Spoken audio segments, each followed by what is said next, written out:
All right. Well, cool. We got more folks joining in here as we're finishing things out.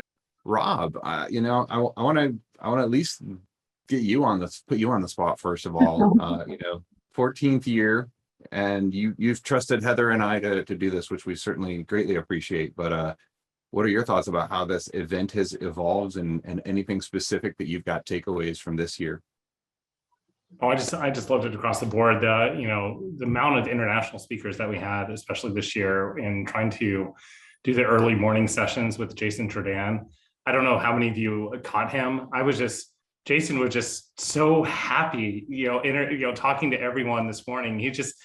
I was commenting. I said, Jason, anytime you want to come back and do this, you're invited. But just a big smile on his face, working through those early hours from our time. But it's like we're really trying to make this not just a North American based summit, but making something very much more global. And it's hard, since we're virtual, in trying to make sure that the event staff, that we have this thing, everyone on board at the same time at the right moment. It's, there's a lot that goes on behind the scenes.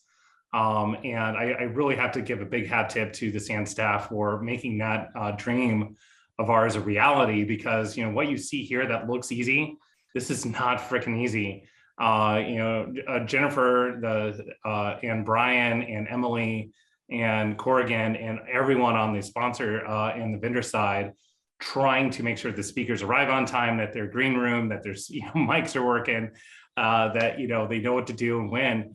To those watching this, it's just like, oh yeah, things just work. And there's a lot of hand wringing behind the scenes here that goes on, and I really have to do a hat tip to all of them, because remember, there was no plan to ever do this, and when we ended up doing this last year, there was like no guide written down. It was half of this stuff was, well, we'll just figure it out as we went forward. But now that we have this down, the summit team has this thing nailed. To be able to deliver one of the most virtual and amazing conferences. What's it going to look like next year? We're going to have a virtual and a live side. We're going to be trying that out later this year with Hackfest. So for those of you who are still wanting to attend virtually, we're going to have that available. And those who want to attend live, we're going to have that. So you're going to be able to see through more of the periscope of inside the room of people back on the stage. Maybe we'll have a few speakers that are broadcast in virtually from somewhere else. We don't really know yet. This technology has opened up the door to connect with more people and really show SANS is about giving back to the community as a whole. This is a massive amount of free training that people get across 2 days. And I'm really proud to be a part of it. All the summits this year are free and virtual. And it's one of those things that the summit team has really been able to put together. And so big hat tip to that entire team. And I know you guys are also going to thank them, but me in my position at SANS now, kind of driving these crazy ideas. What we should do? We should make it global. Brian's head hits his keyboard. Like, what? What do you mean 24/7? I was like, nah, I don't know, but you can see how this, what they initially took as potentially a, 16-hour day thing, really crafted into, hey, there's something here. We should at least attempt to see if it's going to sing or not. But I'm just really glad to be part of it. Thanks, guys. Yeah, we'll talk. We'll definitely try to give a little insight to some of the paddling that goes on beneath the water to make this look easy a little bit later on. And already like Ashton's, it's a globe with virtual. It's like I'm more staring at what she's drawing about what I'm saying. It's like, so if I talk about Ashton, does she actually have to draw herself on the poster at this point? Like Ashton drawing Ashton. I don't know. It's like, is that going to cause some like weird Ghostbusters crossing the streams thing that's going to occur? No, maybe she'll that just reference is too old now at this point. I don't know. Everyone's like, I don't know what he's talking about. But Brian Moran, you're wearing the right shirt though. I gotta admit. Yeah, so I noticed I was gonna ask Brian for some thoughts from the last couple of days. And if you're not familiar, Brian's background is actually a photo from a speakeasy named the Floppy Disk Repair Company, which is a few blocks from the hotel we're usually at in Austin. And he's got the t-shirt going as well. So Brian, give us your takeaways from the last couple of days. Well, I mean, it's not a forensic summit without a trip to floppy disk. Like, oh well, multiple trips of floppy disk over the course of multiple days, of course, but like it just, yeah. And I see Jessica has a floppy disk that actually looks floppy, which is really, really weird, but okay. Like you do you, fam. But yeah, it's been great.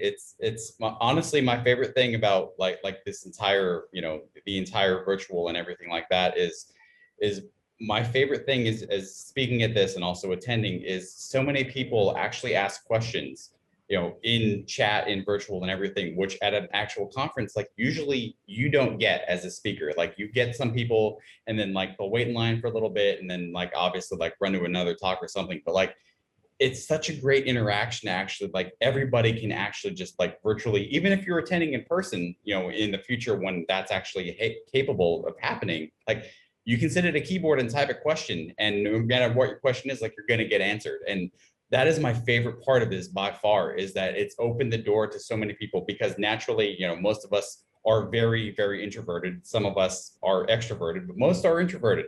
So like, you know, having the ability for them to actually ask questions in a virtual kind of standpoint and actually get a response. And like, that is honestly my favorite part of all of this. Like, I hate everything that has happened over the last 18 months. I despise all of it, but that is like the coolest thing, in my opinion, that has actually happened. And it's great. Yeah, we're going to be keeping that. Slack's going to be at the live, you know, the virtual to be able to talk to live. It's going to be crazy, but we're going to keep it. It's also showing up in our classrooms too. Instructors like, how would we actually teach without Slack now? It causes them confusion. It's like, you know, how do we exist without cell phones? There's this aspect of it. I cannot remember how we did this, and it's amazing. You're exactly right. Yeah, definitely. Hey, Brian. Like in front of you all at the same time, Rob? I don't have as many as you, but we have like 5 Slack channels open though.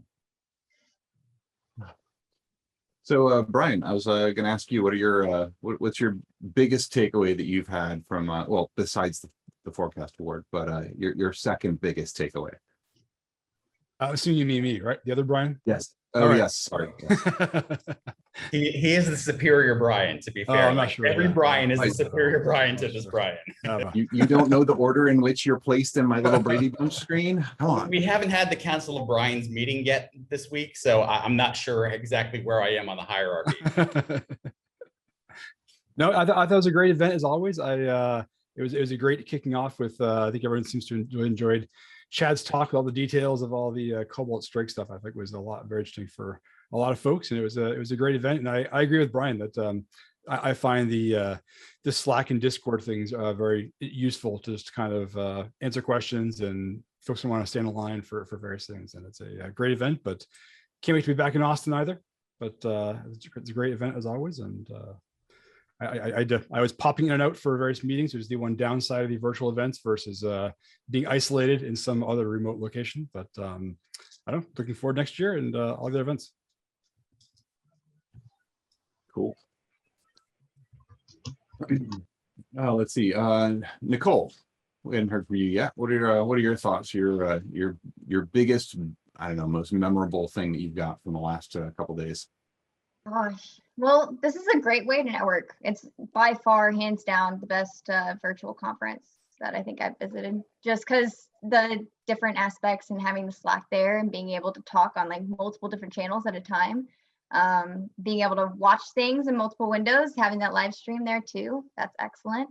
I think the talk I enjoyed the most today, I loved learning about ArtX. That was very, very cool. Learning about all the open source tools and things that people are working on. I love that stuff. And being able to have tools that are available to help you do research, even more awesome. Very cool, and certainly appreciate the the background that you've got right now and the work that you're doing from, you know, especially a validation perspective. That's really cool to hear as well. Yeah. I've got to say that I think my most unexpected aha moment was actually on the documentation talk earlier today. And the reason I say that is like in this business, we very casually throw out, you know, platitudes like, oh, if it's not documented, it didn't happen, or 40% of your work should be documentation. Like we can throw those things out real easily. And then it's like, when you're actually doing it, that's a pretty intense portion. And like, I'll agonize over word choice and such because I don't want that to be misinterpreted by somebody else. And I thought that there were a lot of really good, very actionable takeaways that apply to the broadest swath of everybody that we had attending here. So that was my biggest kind of eye opener that I had, certainly today, probably across the 2 days. Did you notice the collaboration too? I feel like the Slack this year with people answering other people's questions in the channels, that was really nice.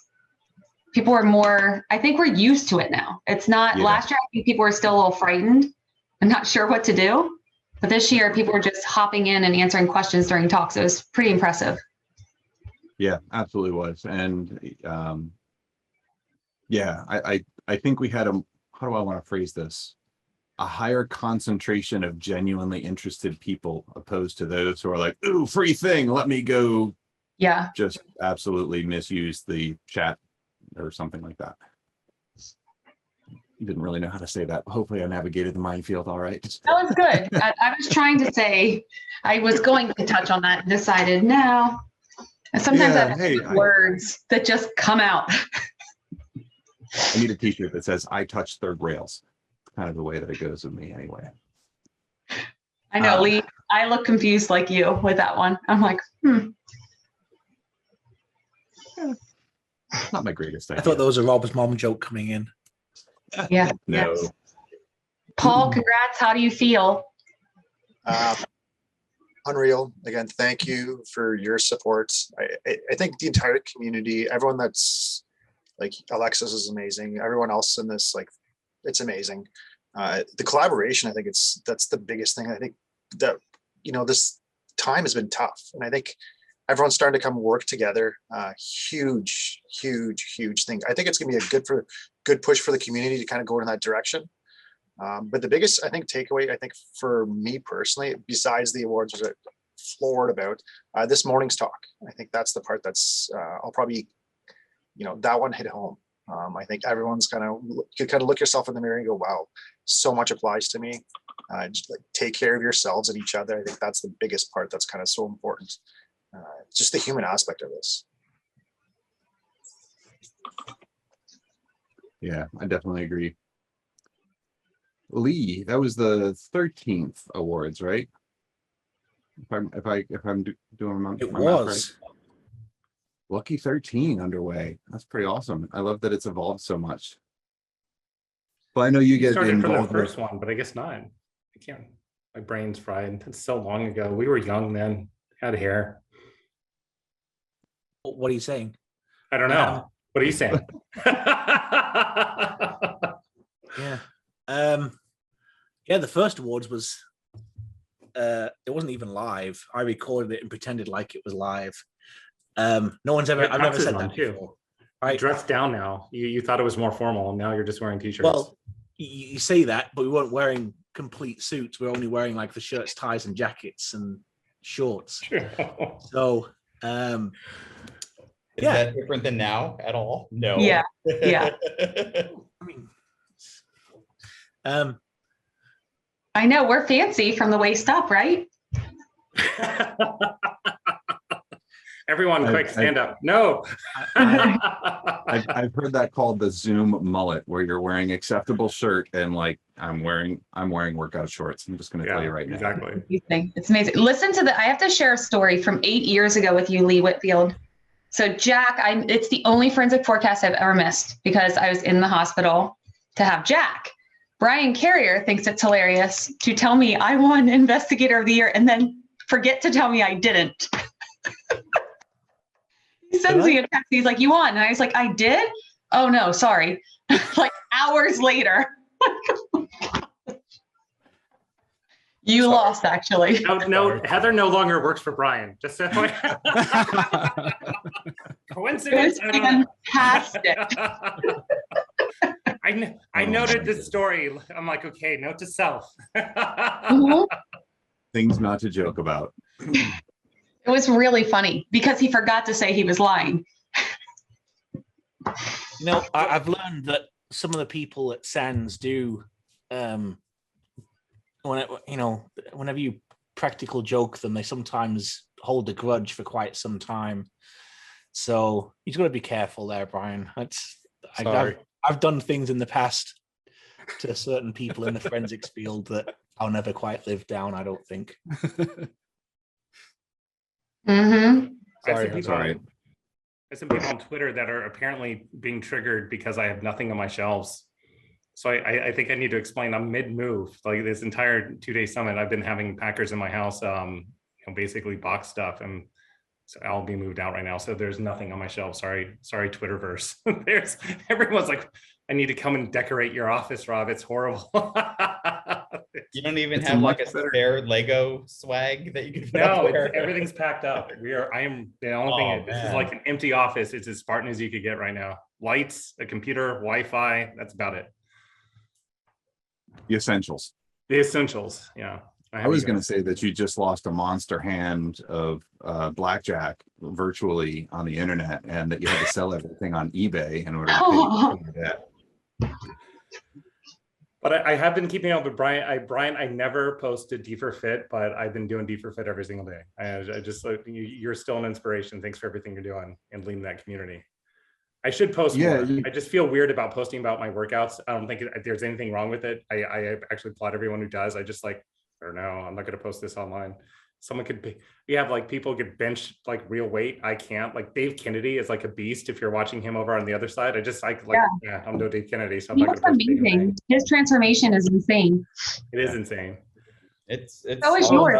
Motivation. That's what it's all about. Like if one person like improves their life just a little bit, like to me, that's worth it. So like with all the other random crap that I post on the internet, like, hey, if I do a little bit of good, I think it balances that out. But Brian, will it ever get better than you doing that Peloton workout in the dinosaur costume? I don't know. I'm not sure. That was pretty good. That was amazing. I did do a Backstreet Boys one, but I don't know. That's Heather's like, ooh. Now I'm interested.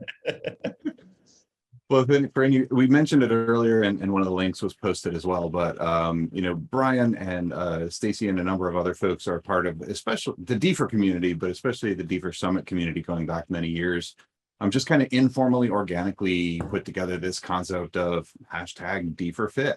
And we've got that as a hashtag on Peloton. We've got it on just Twitter.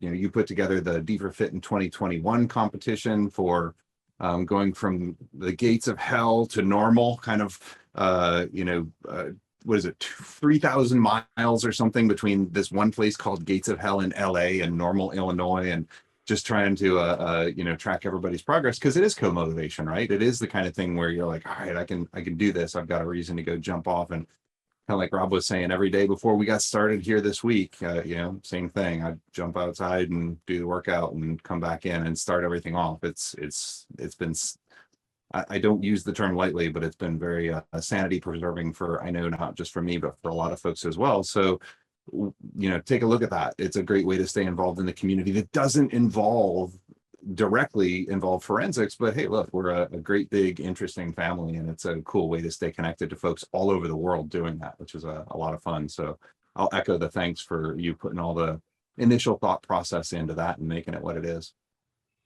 Phil and Heather, I was just thinking here, how Run Disney has like the legacy status for folks? You have to if you've attended events year after year after year after year, you get like some sort of mega badge or something like that. That we should do that, because there's some folks here I have almost positive not missed a single summit.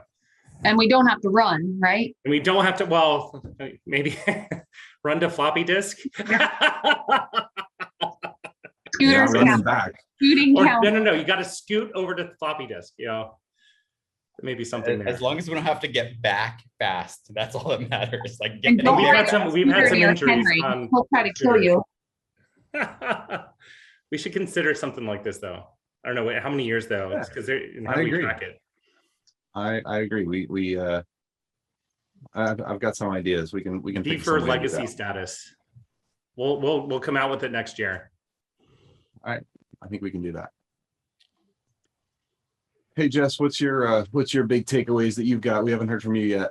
Okay, my biggest takeaway is just how much it doesn't matter if you've been in this field a year, 6 months, or 20 years, how much you can contribute and share. And what I've loved about this entire event is that we've had knowledge shared and dispersed from people all over the span of their careers. And it just stresses that no matter where you are, you have something to share. And that just meant a lot to me.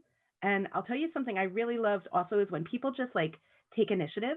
So Cassie at Dashboard, her creating that Start Me page of every single link that was dropped during the entire conference, like what an incredible resource, and just like natural inspiration from somebody who we haven't heard from. So what I love about all of these events is getting to meet new people who are sharing for the first time, interacting with the community.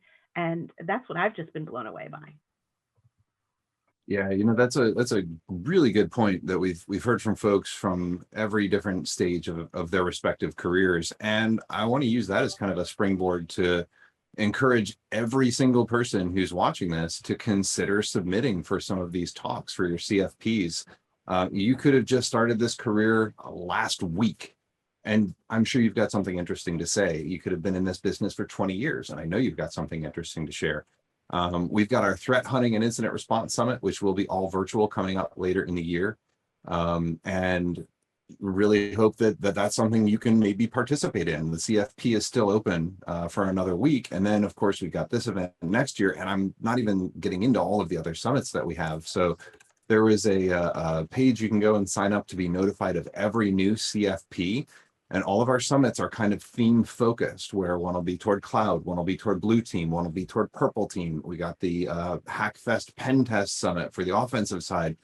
All of these summits have different focuses. And, we saw a lot of questions coming in during the chat this last couple of days of, hey, I've been in pen testing for a whole, 10 years or something. How do I transition in?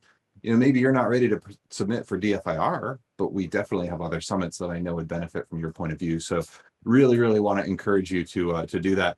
And Jess Hill just posted in the plenary channel here a second ago, the link to that notification. So if you want to know about just when the CFPs are open and all the deadlines and such and what the theming is, by all means, sign up for that, because you will absolutely not be sorry. No excuses saying that you're new to the field, because we've got plenty of new folks that are able to share that. And I also want to say that we do, I'm very pleased that we get the support to provide to our speakers.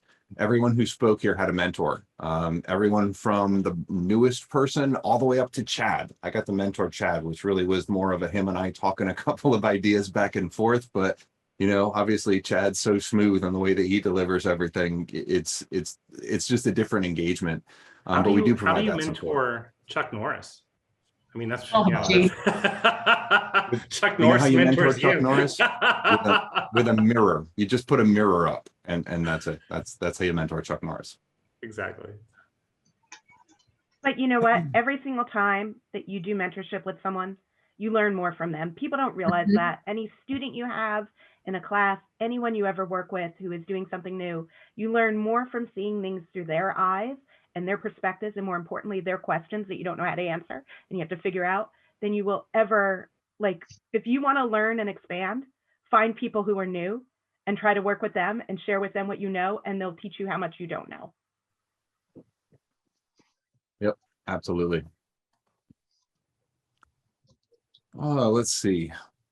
All kinds of good stuff. Lots of pinned links. Let me also mention real fast that the Slack will be going away in about 2 hours. So a couple of things. Make sure if you connected with folks, get that contact information in that next 2 hours. And also the links that was mentioned, Cassie has posted that together on the page. It's pinned in the plenary chat channel.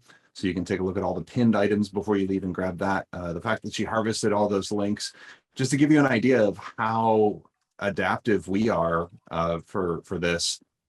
We're now thinking of how do we programmatically do that for every single summit going forward. That's a great idea. We never would have thought of it. It's put together fantastically. I don't know how we're going to do it. I don't know what it's going to look like. Maybe it'll be a mechanical Turk for a year or two, but it is going to be something that we're moving toward. And that's the kind of inspiration that we draw upon from everybody that's attending. So we appreciate all those ideas as well.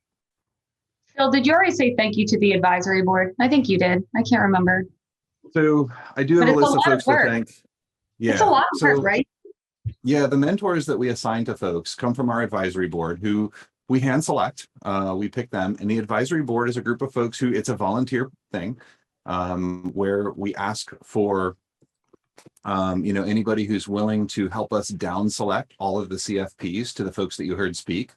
And then we also have the mentorship assignments as well, and they kind of help make sure that we've got the content that represents what's needed in the field.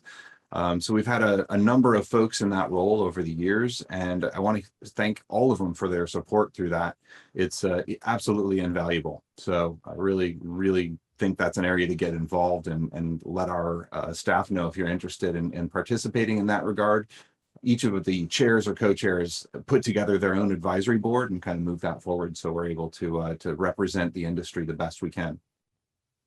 I just confirmed with the summit team, the dates for next year's event is August 14th, 15th in Austin. And it is free virtually, and it's going to be a in-person paid event, but not what the old fees were. We don't know. Wait, what are the fees are? No, 15th, 16th. Oh my God, sorry. 15th and 16th. August 15th, August, right? Yeah. Well, they're worried I'm going to say something else. You know, they're trying to coach me right now. Please do not. Well, I've been seeing the chat and what you're trying to get them to agree to. Like, I don't blame them for being worried. worried. I'm like, damn it.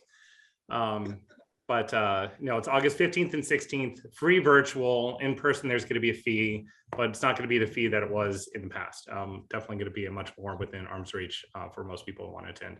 But it should with be $1 per degree. Like if it's 120 outside, it should be 120. That's what it should be. It's going to be about 120. Exactly. Yeah. Yeah. All right. Yep. Good way to go. Well, on that note, as far as folks that work to make this event happen, virtual, in person, like we said, it's a ton of work. It's not just down selecting the talks and the advisory board. Normally when we're in person, I feel like we said that a bunch, but we like to kind of point out the support team that usually sits in like the back row of the big room that we're in down there in Austin. And we can't really do that effectively right now, because if I tell them to go on camera, they're going to scream and yell at me, and rightfully so, because I'm not going to put them on the spot. But we've got a whole host of folks. Brian Glennon kind of heads up our summit team, and really, really appreciate his support in letting us put this together, letting us explore the boundaries of what we can do and get creative and kind of flex in that arena and put up with our, I won't say stupid, our harebrained ideas sometimes. No pun intended, Rob. I don't have any harebrained ideas. I just have ideas, apparently. You don't have any hair, so you can't have harebrained ideas, but possibly. I'm not like Brian Carrier. Shit, dude, what the hell's with your hair? I'm like so jealous of it right now. I keep staring at it. Like, that's some hair envy crazy right going now. on. I don't know. It's kind of a COVID. before Brian moves out I know, of Boston, seriously. It's just like you could flip it, just like do that little thing here. There was a forecast for best hair. It would go to Brian Carrier. Oh, It would be. Flip your It hair a little bit. Just absolutely. do I don't your know. head. I don't know if Do the Brian hair remembers flip. this, but the You first realize time I I met used to him have, working like, for him, I was really- like, "What do you put in your hair?" I used to have really crazy You remember short the hair answer, once. Jess? I don't know if I should say it on air though. I know, don't. I won't. Sounds creepy. Hey, Brian, put it this way. Rob's getting ready to move. I would make sure your door is locked, because he's still in Boston, and you might wake up and see that he's there with scissors trying to steal your hair before you leave Oh, we should town. get lunch before you move, Rob. We should. I'll move. Well, less than 12 hours. I'm on a plane. Okay. Well, I It's think that you're only fast. 5 miles away from me, but yeah, that's a little, that you're probably busy, so that's good. So. It's all virtual I never anyways. COVID ruined realized- it all. Sorry. I never realized that the your hair smells pretty was actually a reference to Brian Carrier. I never realized that till right now. Now I do. Now I get it. Now I fully understand. You don't know because you don't know the answer to the thing I'm not saying, but it's even more my fitting. God. That's why Heather and I are dying, because it was when Heather first introduced me to Brian. Oh my God. Well, let me also, while we're riding this out here, let me also say thanks very much, Jen Santiago, for wrangling all of us crazy folks into the content side and getting everything chosen. Absolutely invaluable support for that. We truly would not be able to do it without you. We also have other chairs, co-chairs, Mary DeGracia, who we didn't see in the plenary session, but she was actually hosting the solutions track today. And what you probably didn't realize, to go to how much happens under the surface that you don't know. this morning we woke up, and before we started the Americas section of the content, Mary, who is in Arizona, is like, I have no power, I have no internet, there's been a storm, I don't know what to do. Yes. And we're like, oh, okay. So I almost was going to be hosting that one because we had all the machinery in place to make that happen, and the summit team did that. Now, Mary, we got her supported in by phone. She was hosting, went off without a hitch. But those are the kinds of uncertainties that we're dealing with. So that's another thank you. Also, Robin mentioned Jason Jordan, who's coming to us from icy South Africa right now. And him taking on the EMEA side is certainly appreciated by us, as well as just a great opportunity to showcase the awesome talent that Heather's assembled on the DFIR team. In no particular order, because I ran down the list of the Summit Ops channel, also wanted to say a big thank you to Allison, all the Jessicas, because we've got a number of those, not just Jessica Hyde on the camera facing end, but we've got a number of Jessicas that are helping us out. We also have Sarah, Tom, Corrigan, Emily, Rob. I want to say thank you again to you for trusting Heather and I with this summit. And I realize it's kind of your baby, and we don't take that lightly. And I'm appreciate the chance. I think trust to is a continue pretty this forward. strong word. It pretty much was concocted, and you have no choice. But it was. No, you guys did awesome. There's no one else who could do it. You guys are amazing. And then the Jason Jordan. Seriously, that guy is my new favorite right now. He's just loved being on Summit Chair wrangling this morning. I should have gotten on earlier. If I'd known. That was amazing to watch him. Very cool. Brian, you're being illustrated right now. That's awesome. That's really funny. Yeah, just take out the carrier so all of us make Brian feel I better cannot about wait to himself. see how this is going to turn out. This could be great. Awesome. Oh my goodness. All right. Well, hey, any closing thoughts from anybody that we've still got online right here? I will say that needs to be Carrier's avatar from now on. Like, I'm sorry, Yes. like that's official. Like that has to happen. Heather thumbs up in every presentation, and Carrier's avatar from now on. Like, those are the absolutes. I think Renzik needs that hair now for the OSDF con. Oh, he needs a hair. He's a hair update. We'll see what we can do. Awesome. Hey, well, thank you all for your support and participation here. Emily is posting right here in the chat the evaluation links. Please do make sure you're doing that just real quick. Takes just a few minutes, and it helps us tremendously. We will be very, very appreciative for that. That all being said, that's all I've got. Thanks everybody. Thanks for everybody for attending as well. We'll be sticking around in the chat for just a little while here, but I wish you all a great rest of your Friday. Heather, you want to take us out? Yeah, just thanks everyone. Keep researching, keep doing great things, and see you in a year.